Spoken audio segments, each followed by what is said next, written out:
never know who's going to be there. You're definitely going to meet new people. You're not selling in the room. You're not trying to get these people to buy your product. We were sort of the stuffy breakfast meetings, suited. We can all remember those days.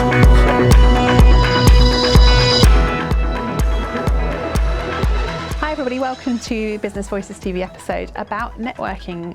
Today I'm here with Tim Brock and Tim represents FSB, Federation of Small Business. And I'm going to talk to Tim about networking, all things networking and events and getting together and what FSB offers. So thank you for coming into our studio today, Tim. It's nice to see you again. It's been a while. Likewise, thank you for the invite. You're welcome. So we're talking to different networking groups at the moment, and I know FSB isn't a networking group, but it's just one of the things that is part of being a member, and FSB's got a lot of benefits to membership, which people can find out for themselves on our website.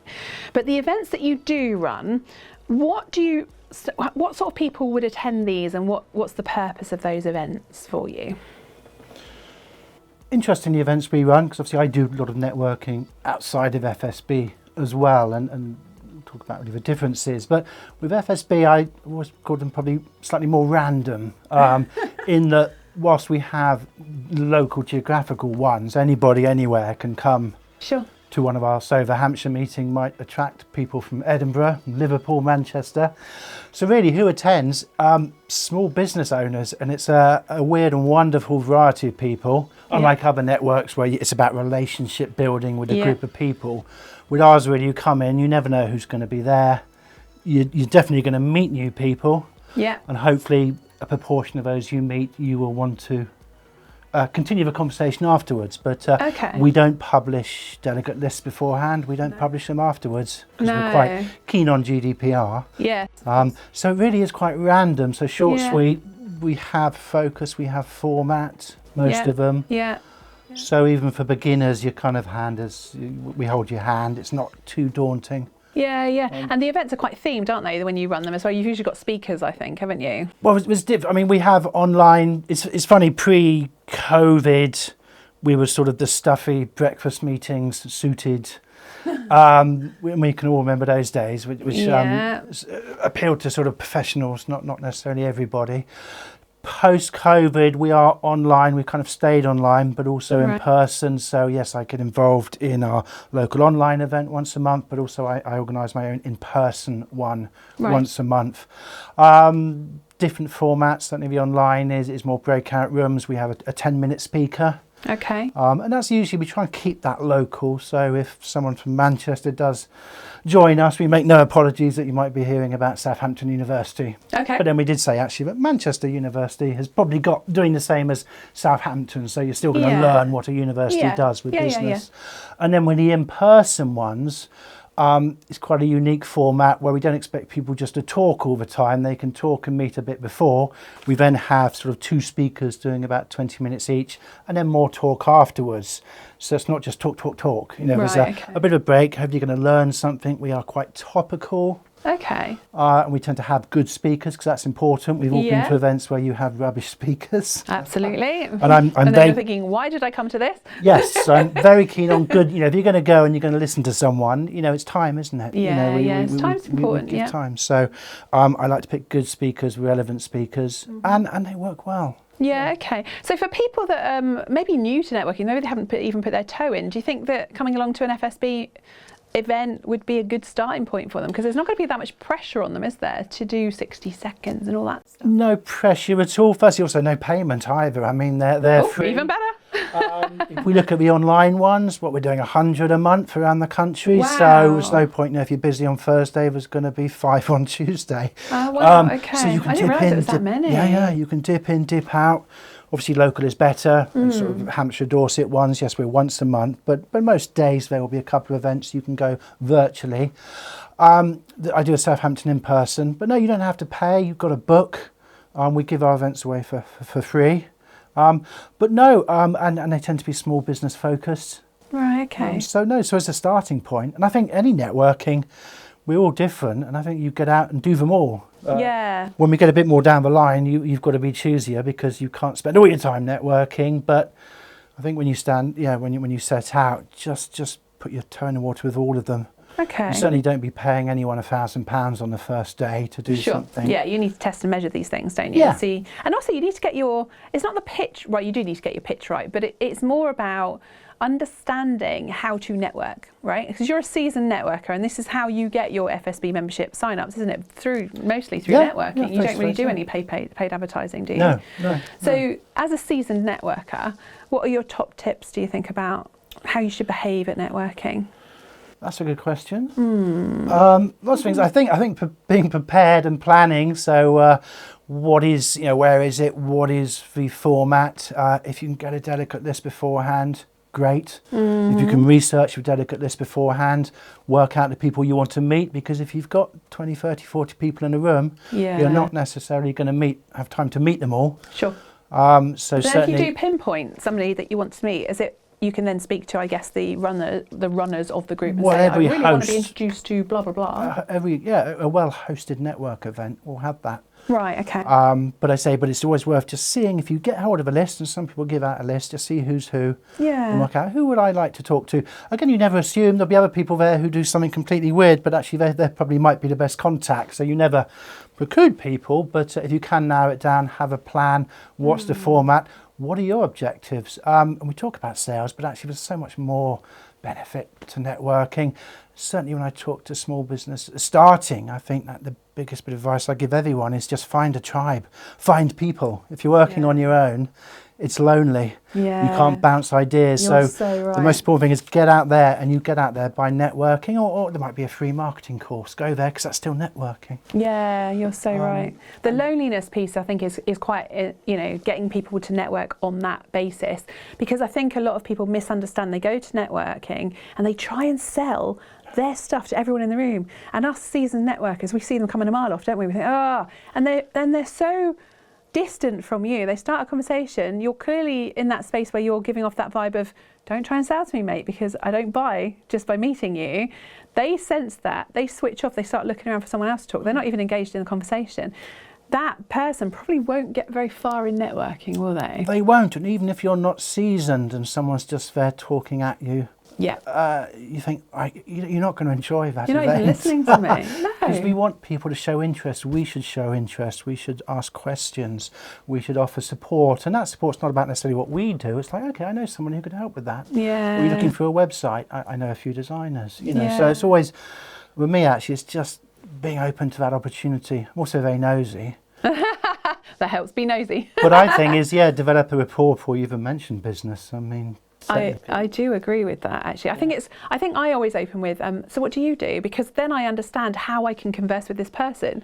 And rather than I do this, I do this, I do this, because then you're just like basically vomiting on them, and they're going like, why do I care what you do? You haven't even asked what I do. And the amount of times that can happen. So I think, as a seasoned networker, it's come in with a different mindset. And like you say, think about maybe someone you particularly want to talk to, maybe what you want to get out of that group, because like you also said, Tim, you can network permanently, right? We know how many groups are out there. I mean, you've just alluded to how many meetings you guys have got going on. If you try to do everything, you wouldn't do anything unless you're a professional networker. But how are you going to monetize that? And there are people who have a business, of getting leads. I know several people who just do it for a living. Yeah. But I almost have a rule, I work from home. I like working from home, but at least 2 days a week I probably need to be out, just my own sanity. That is and again, as such a good business thing owners, to do. even if you work with family, your family don't necessarily understand what you're going through, and it's finding people in the same boat. Yeah. They've also had a tough week, or also just started out, and that's gold dust. Forget about selling anything. That's for gold dust. Initially, and then you went back to sort of pitching. I mentioned preparation. You should have. We don't say, we don't you turn up and just spill what you do, but you should be prepared if someone does say, stand up for a minute and talk, or stand up 30 seconds. You should be vaguely prepared just to work out. Yeah, just be able to, what you do and why it matters to people, or how you help people. Even though you won't necessarily use it, you need to be prepared otherwise. And I do at our events sometimes. I might just make people stand up and not warn them. And I do that at Southampton. The reason I do that is we have about 50 people in the room, and I know full well that whoever's new in the room is not going to meet 50 people. Yeah. And it's one of my bugbears that if you obviously haven't got time to meet everybody, at least give me a list or let me know who's in the room. And we who don't I give a need to list follow up out. with. So we Right. actually say, look, 30 seconds, just stand up and say, I'm Bob, I do marketing. Yeah. And then if someone wants to know about, they know Bob does it. And it just saves the kerfuffle. And also saves at the end of the day leaving going, well, I only spoke to 25 people when there were 50 in the room. Yeah. Because not everyone gives out lists. Yeah, we're increasingly GDPR compliant world now. Getting everyone permission to put them on the list is quite challenging, isn't it? Yeah, so don't expect or don't assume you will. And the other thing, actually, something that's been sort of I'm aware of lately is about follow up and things like that. But business cards, I'm more on the loss of business cards. Oh, they haven't gone that far. I've still got mine. Good, and I would say to everyone, don't go digital. I'm fed up with this sort of rubbing phones over each other. Just give a card, because a card is good. A card stays with me. When I go back, it stays on my desk until I've actioned it. Yeah. And it's out. Whereas if it's on the phone, it's lost somewhere. I might not go back to it. So do invest in business cards. Don't worry too much about the trees, because they're still sustainable, aren't they? Yeah. Cards, but get business cards, and then you've actually leaving something solid for someone. I also take a notebook and write names down, because not enough people I'm a jotter. because you forget. Yeah, and that leads on to follow up afterwards. We leave an event, rush somewhere else. You've forgotten who you've spoken to. Well, you do if you're me. Well, I think you do though, don't you? And then you think, oh, that person was really good and I really want to talk to them. And then you think, what was their name? What was their names? And when you do follow up, LinkedIn is usually best, instead of saying nice to meet you, if you can remember, actually we talked about boats or chairs, or we talked about, I was going to give you a recommendation for a web designer. We mentioned what we talked about in that message. Yeah, I like that. Oh, okay. Rather than, because in some events you go to, you'll get messages from people who quite plainly haven't spoken to you. Yeah. They were just at the event and they said, good to speak to you. And you go, I didn't speak to you. Yeah, and that offends me. It does offend me as well. Yeah. So if I had a Don't be conversation... so generic, please. Yeah. So I will, I think, okay, we talked about bicycles. Right. So I know bicycles. Right. So I will mention bicycles when I connect in my message. I think that's a little bit of thoughtful care as well. And you're demonstrating yourself as a good customer service person at that point as well, aren't you? Well, you can. You've got to show support.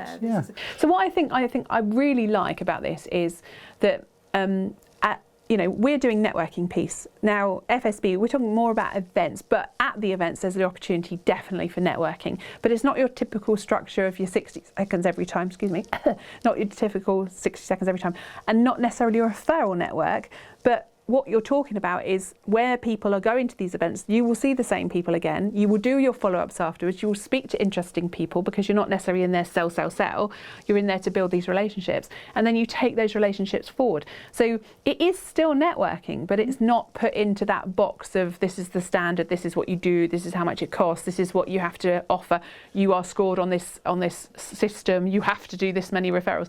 We're not talking about that here. We're talking about human interaction, relationships, lots of events, lots of learning on offer.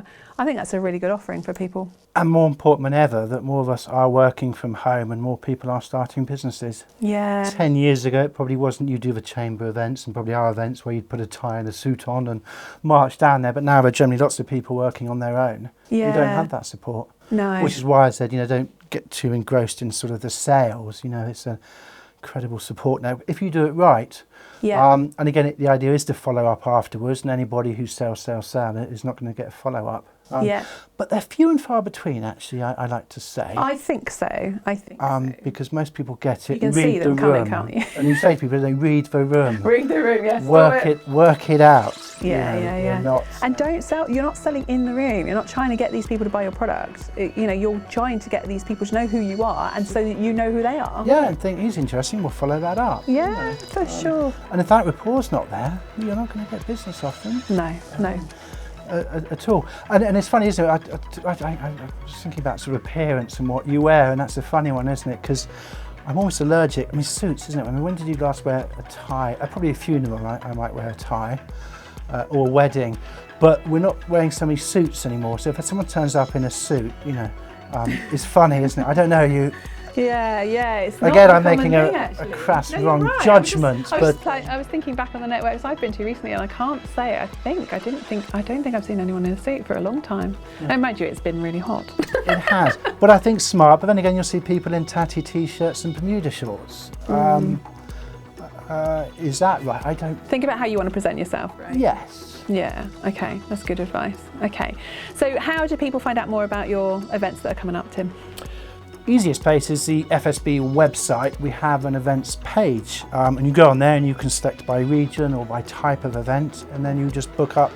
You click through, book up, and they will send you relevant stuff. I mean, it's pretty simple. Yeah, brilliant. Okay, and obviously, as part of the FSB website, people can find out benefits of becoming a member of FSB as well. They'll see everything else we do.